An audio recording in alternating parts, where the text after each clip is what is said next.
Daniel chapter 8. We're going to be picking up in verse 15, and of course this is following Daniel's vision, where he had the vision of the ram with the two-sided horns and this great horn, and then the goat comes and kills the ram, and then you have the little horn that comes up out of the goat. All of that is within this vision, and here Daniel has asked for that vision to be explained. And so here we have the explanation of it. So verse 15, Daniel chapter 8, it says, "And it came to pass when even I, Daniel, had seen the vision and sought for the meaning, then behold, there stood before me as the appearance of a man. And I heard a man's voice between the banks of the Ulai, which called, and he said, Gabriel, make this man to understand the vision. And so he came near where I stood, and when he came I was afraid and fell upon my face. But he said unto me, Understand, O son of man, for at the time of the end shall be the vision.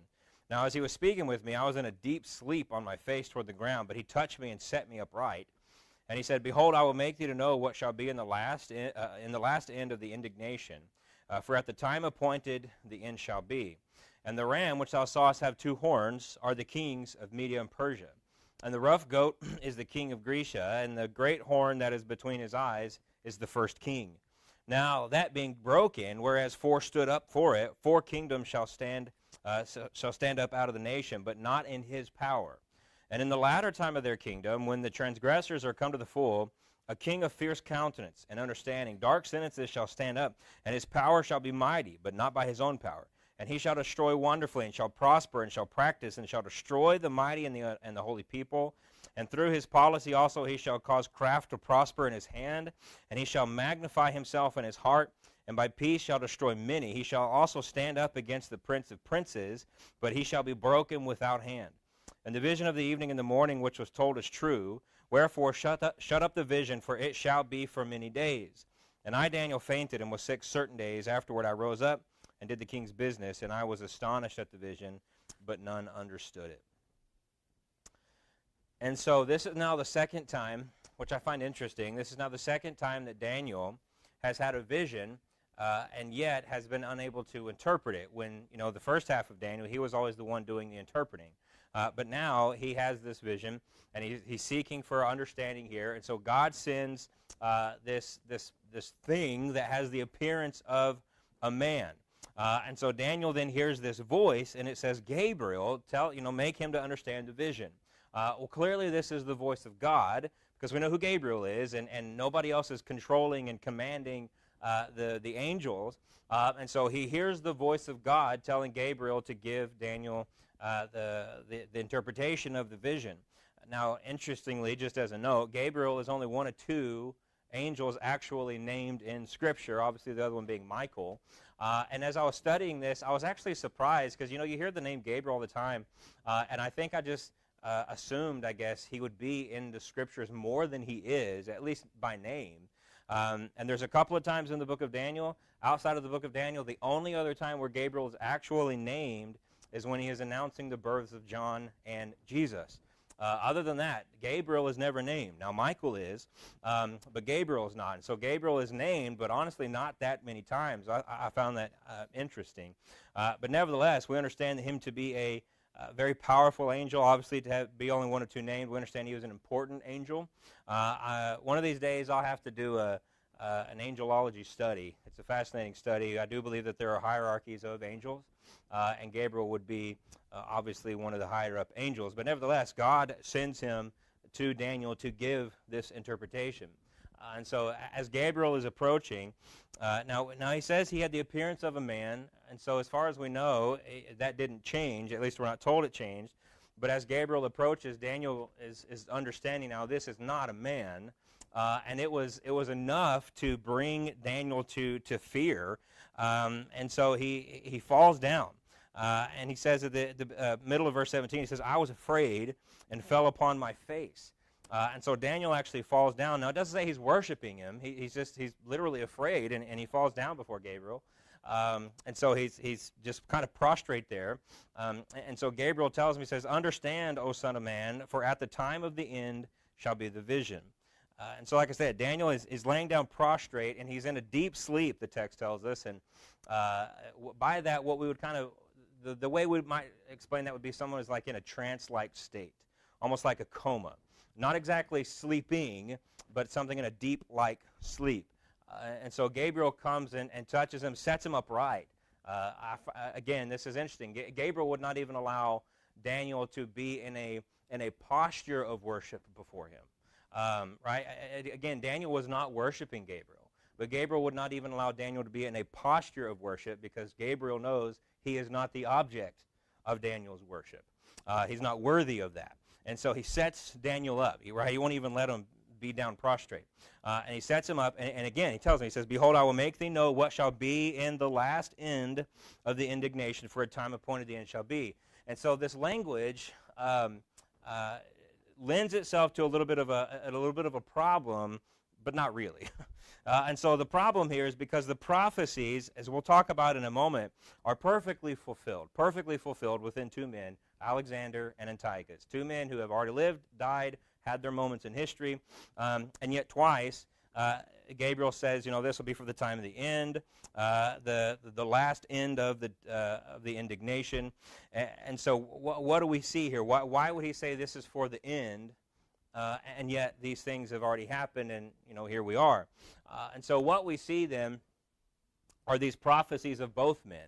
These prophecies of both men represent. There's kind of two different ways to explain this.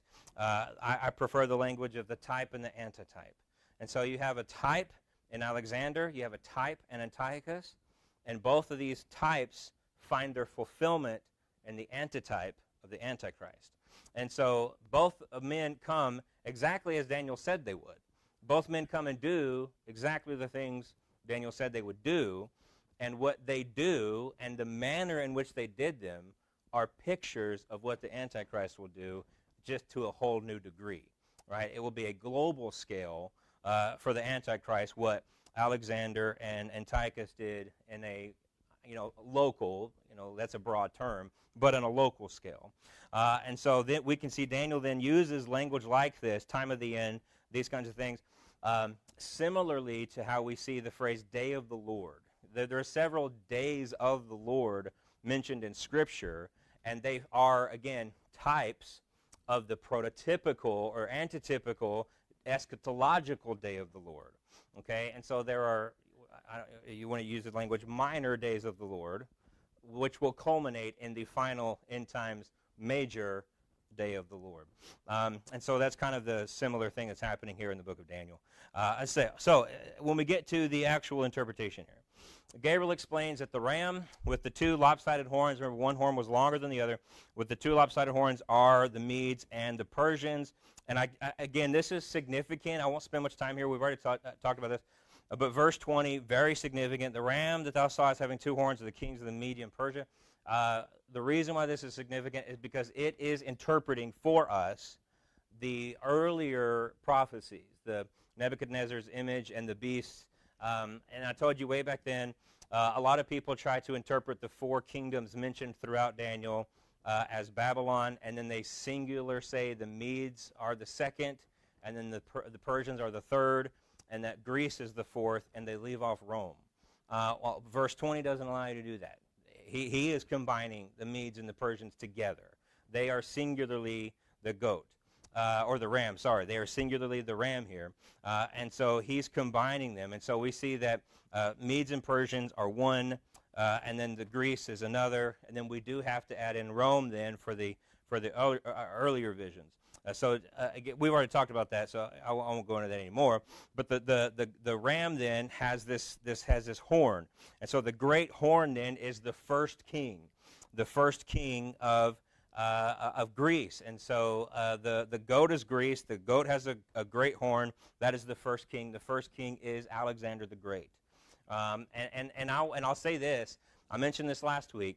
The prophecies given to us in Daniel chapter 8 are primarily, not the only reason, but primarily the reason why people claim Daniel was not written when it was, because it is so obvious and it is so clear to whom Daniel is speaking about, just from a historical perspective. And so why that's fascinating is because even skeptics will come to Daniel chapter 8 and they'll tell you, well, Daniel's talking about Alexander the Great. Daniel's talking about Antiochus. And then that's significant because they will acknowledge that. And then if you could only get them to acknowledge that Daniel actually wrote that hundreds of years before there was an Alexander and there was an Antiochus, you could get them to acquiesce that there is prophetic words spoken in Scripture that are true. But they won't go that far. They won't go that far. They'll say, no, it is about them, but it was written after them. And so we'll talk about this in a minute, but they'll say the Jewish people wrote the book of Daniel during the time of the Maccabean revolt to inspire the Jewish people to fight against Antiochus. That's why they think Daniel was written. That's when they think it was written, and Daniel 8 is the primary reason why. And so the first horn here is Alexander. Now, we've talked about Alexander a little bit, but just briefly to go over a couple of these things. Verse 7 shows that this horn moved with anger. It uses the word choler, and that means anger. He says he was moved with choler against him, against the ram. He smote the ram. He brake his two horns, and there was no more power in the ram to stand before him. And so he completely destroys the ram. And so when we just look historically, when Alexander and the Persians finally met, when they finally come together in battle, Alexander's army was vastly outnumbered. Now, the numbers on this vary, and I find this fascinating. The contemporary historians, contemporary modern historians will say that Alexander's army was outnumbered on the lower end about 2-1, on the higher end about 5-1. Ancient historians, the ones who wrote when these events were actually taking place, have those numbers significantly higher. Ancient historians say that Alexander's men were outnumbered upwards of 20-1. And so, again, what was the exact number? I don't know. Everybody agrees that he was very outnumbered. And on the other side of that, everybody also agrees that Alexander's army took little to no losses, and he absolutely decimated the Persian army. Didn't totally wipe out every single man, but decimated them to the point that Persia essentially ceased to be an empire after Alexander's army was through. And the reason why, interestingly enough, if you read through some historical accounts of this, they'll say because Alexander's men fought with such a fury. And they'll say that essentially, at least this is their contemplation of it, is that Alexander and his men, they're the Greeks. They're Hellenized. They're cultured.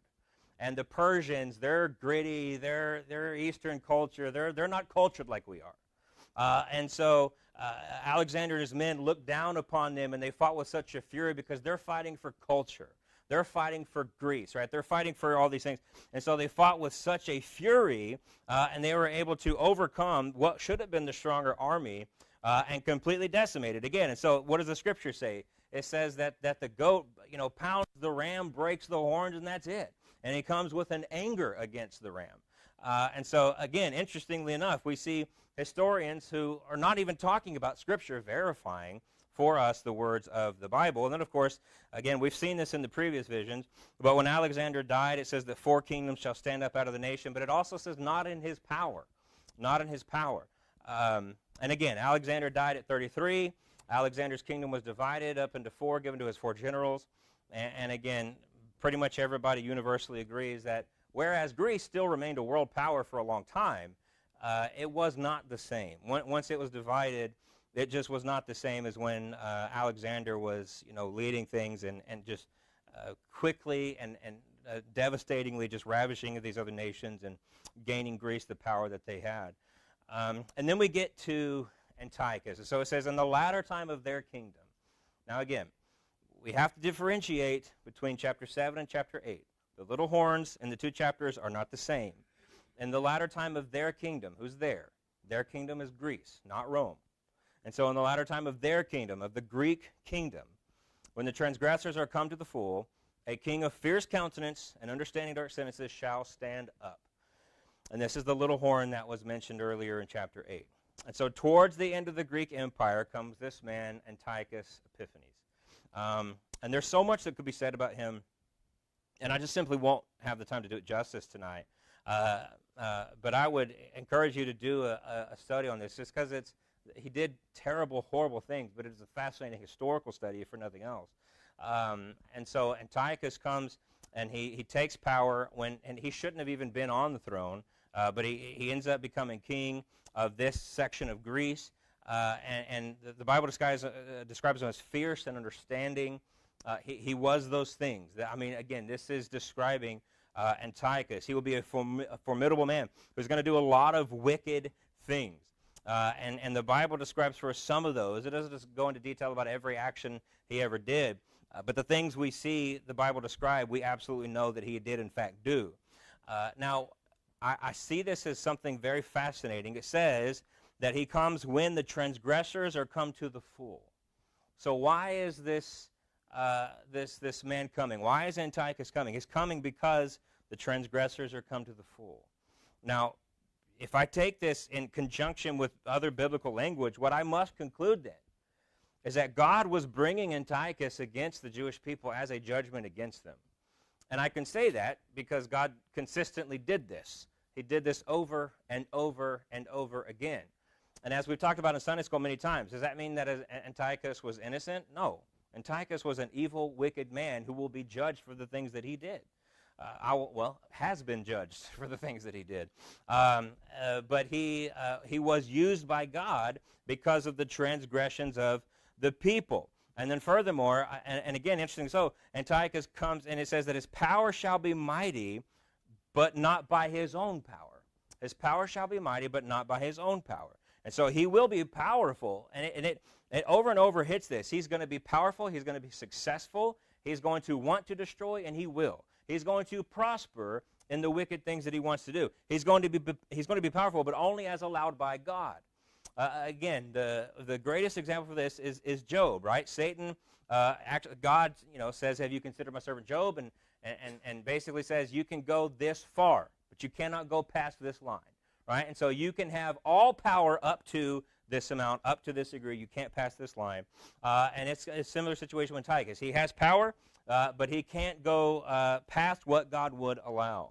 And so he's going to be powerful. He's going to prosper. He will destroy the mighty and the holy people. And again, from a historical perspective, he killed thousands and thousands of Jewish people, thousands upon thousands of the Jews. And he was prideful. He was arrogant. He shall stand up against the prince of princes. And so he's going to oppose God himself. But it says he shall be broken without hand. And so these are the descriptions of this little horn. Now, Antiochus famously attacked the Jewish people with a ferociousness, and I want to add this, with a specificity. A ferociousness and a specificity that had not really ever been seen before. And I use that word because Antiochus didn't just come and destroy Jerusalem. Antiochus didn't just come and tear down the temple. I mean, he didn't tear it down, but he did desecrate it. We'll talk about that in a minute. He didn't just come and kill the people, raise the cities for dominion. Antiochus came and intentionally did things that he knew the Jews would find detestable. He intentionally did things against the Jewish people in particular that he knew, based on their religious beliefs and their piousness, that would be detestable to them. And so this was a personal thing to him, right? And so it's not like, we talked about Nebuchadnezzar bringing people from Israel to Babylon, or from Judah to Babylon. And it's not like it's not that similar situation. Nebuchadnezzar, for him, Israel was just another nation to conquer.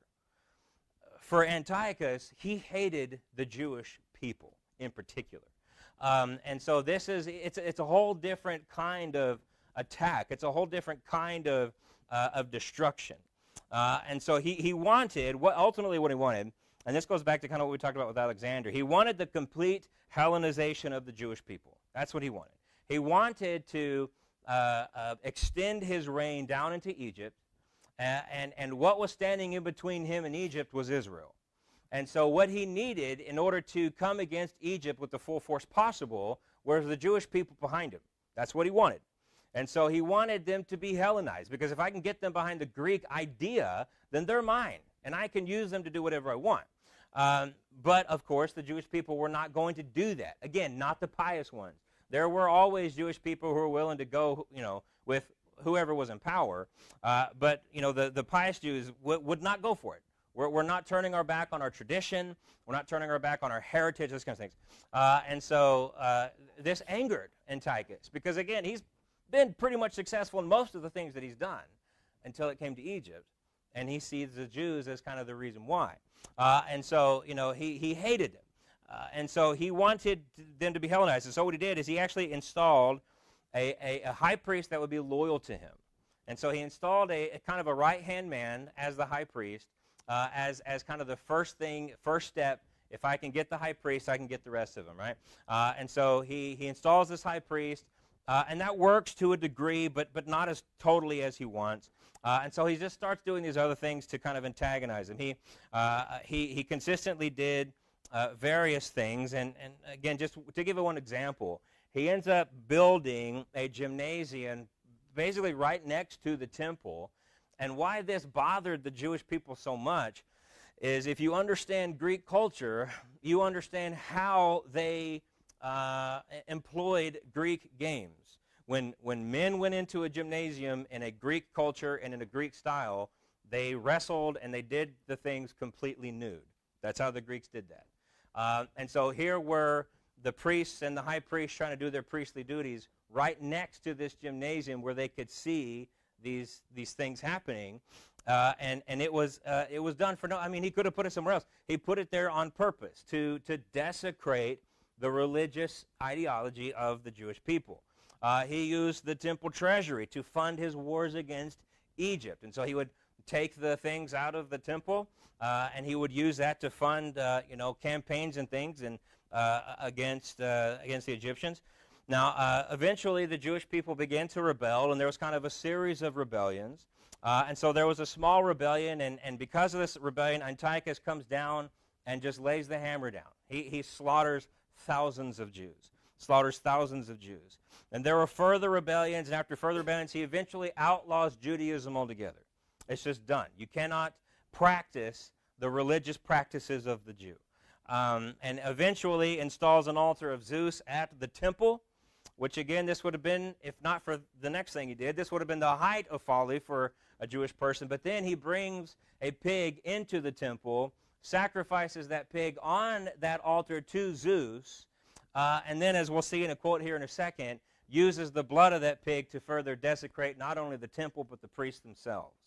And so, as a Jew, I can't even think of anything more that somebody could have done to a 1st century BC Jew or 2nd century BC Jew that would have angered them more than that particular action. Right? Not only bringing in an image of a false god, which, as I've said many, many times, the Jews were steeped in idolatry until the Babylonian captivity. Afterwards, as far as they had other issues, but they got that one cleaned up. And so they were not, as far as worshiping idols, that was pretty much cleaned up by this point. And so they bring in this false idol, and then he sacrifices a pig upon that, again, in the temple. This was unthinkable desecration for the Jewish people. I'll quote here, he's a 1st century BC Greek historian, Diodorus. He says that Antiochus sacrificed a pig, quote, at the altar of God that stood in the outward court, and sprinkled them with the blood of the sacrifice. He commanded likewise that the books by which they were taught to hate all other nations, essentially the Old Testament, that they should be sprinkled with the broth made from the swine's flesh. After he put out the lamp, called by them immortal, which burns continually in the temple, lastly he forced the high priest and other Jews to eat swine's flesh. And so again, this was not a typical, I just want to conquer them because I need their land. I need their people. Now, this was a personal vendetta for Antiochus against the Jewish people. And actually, I want to read, a while back, Beth actually bought me a copy of a 1611 King James. And if you didn't know this, in the original 1611, they actually included, in between the Old and New Testament, they actually included the Apocrypha. And one of the apocryphal books are 1st and 2nd Maccabees. And so by apocrypha, what I mean are these are not Scripture. What I'm about to read to you is not Scripture. But they're fascinating. They have some historical significance. And 1st and 2nd Maccabees were essentially written about all of these events. And so I wanted to read to you a little bit from 1st Maccabees chapter 1. Let's see, verse 41, it says, moreover, and this is the 1611, so I might say some words wrong because it's very difficult to read. But nevertheless, verse 41 is, moreover, King Antiochus wrote to his whole kingdom that all should be one people. There you have the Hellenization. And everyone should leave his laws. And so all the heathen agreed according to the commandment of the king. Yea, many also of the Israelites consented to his religion and sacrificed unto idols and profaned the Sabbath. For the king had sent letters by messengers into Jerusalem and to the cities of Judah, that they should follow the strange laws of the land, and forbid burnt offerings and sacrifice and drink offerings in the temple, and that they should profane the Sabbaths and the festival days. And just remember earlier in chapter 8 he said he would cause the sacrificing and all that to cease, and pollute the sanctuary and the holy people. He set up altars and groves and chapels of idols, and sacrificed swine's flesh and unclean beasts, that they should also leave, that's what it is, that they should also leave their children uncircumcised and make their souls abominable with all manner of uncleanness and profanation, to the end that they might forget the law and change all the ordinances. And whosoever would not do according to the commandment of the king, he said he should die. In the selfsame manner wrote he to his whole kingdom, and appointed overseers over all the people, commanded the cities of Judah to sacrifice city by city. Then many of the people were gathered unto them, to wit every one that forsook the law, and so they committed evils in the land, and drove the Israelites into secret places, even wherever soever they could fly for succor. Now the 15th day of the month Celsu, in the 140 year, they set up the abomination of desolation upon the altar, and burned idol altars throughout the cities of Judah on every side. And they burnt incense at the doors of their houses and the streets. And when they had rent in pieces the books of the law which they found, they burnt them with fire. And wheresoever was found with any the book of the testament, or if any consented to the law of the king's commandment, was that they should be put him to death. And thus they did by their authority unto the Israelites every month, as many as were found in the cities. Now the 5th and 25th day of the month they did sacrifice upon the idol altar, which was upon the altar of God, at which time, according to the commandment, they put to death certain women that had caused their children to be circumcised. And they, listen to this, and they hanged the infants about the necks, and rifled their houses, and slew them that had circumcised them. Howbeit many in Israel were fulfilled, or were fully resolved and confirmed in themselves not to eat any unclean thing. Wherefore they chose rather to die, that they might not be defiled with the meats, and that they might not profane the holy covenant. And so then they died, and there was very great wrath upon Israel. Very great wrath upon Israel. And so that's how the book of Maccabees describes this particular time under this man Antiochus. And so, again, you can see where, again, hundreds of years before this man was even born, Daniel sits down and writes, is given prophecies concerning this man and how these things rightly come to pass. Now, back in verse 14 tells us that Antiochus' reign of terror would be for 2,300 days, and then it says, then shall the sanctuary be cleansed. And so, again, he had not only a limited power from God, but he had a limited time. He had a limited time, a limited power, and so we can't say historically exactly when that began. We can't say when it ended. Now, why can't we just go back 2,300 days? Calendars are a lot trickier then than they are now. It wasn't a standardized calendar. There's some various things going on. But we do know that it ended December 25th in 165 BC. Now, December 25th, 165 BC, this is after Judas Maccabees leads a contingent of people into Jerusalem. They clear out the temple of all the memorabilia and idolatrous things, and they cleanse the temple. They lead this revolt through Jerusalem. They clear the streets of Jerusalem. He leads his forces in. They take the temple, and they institute, after they do this, they institute an 8-day memorial period. And this is today why they celebrate Hanukkah. And so if you didn't know what Hanukkah was about, this is what Hanukkah is about. And so they call it the Festival of Lights because, as we know, Antiochus, he stamped out the menorah. And the menorah was supposed to be a constantly burning a thing. It was never supposed to go out. And so, again, this was a shameful thing for him to put out the fire of the menorah. Well, they light the menorah, and according to, again, the Maccabees, they had just a tiny cruse of oil for that menorah. And so they used what tiny bit of oil they had to get the the candlesticks burning, and according to them, that burned for 8 days, which was miraculously longer than what it should have lasted. And I have no reason to doubt that that's true. And so that's why they call it the Festival of Lights. They celebrate for 8 days because that's how long the menorah burned before they were able to make new oil for the menorah. But again, what happened on that day is he came in and he cleansed the temple, which is exactly what Daniel said would happen. And so it said that he would have opposed the Prince of Princes. He had coins minted with his inscription, with his image, and an inscription that said, God manifest. And so this is, again, the kind of things that he did. Whether or not he thought that, he probably did. But whether or not he thought that was irrelevant, he put that to antagonize the Jewish people. That's why he did that. But the text also says that he was broken without hand. And so for all the battling, all the fighting that Antiochus did, he did not die that way. He did not die by battle. He did not die by the hand of man. He died by disease. He had an illness, and that disease eventually killed him. In 2 Maccabees 9:5, but the all-seeing Lord, the God of Israel, struck him with an incurable and invisible blow. And so again, we have here all the words of Daniel being fulfilled very perfectly within the life of this man. Now, I will say this. There are some, I disagree with them, but there are some who say that verses 23, 24, and 25 have now stopped talking about Antiochus and have jumped forward in time, and that these 3 verses out of chapter 8 are now describing the Antichrist and not Antiochus. I disagree.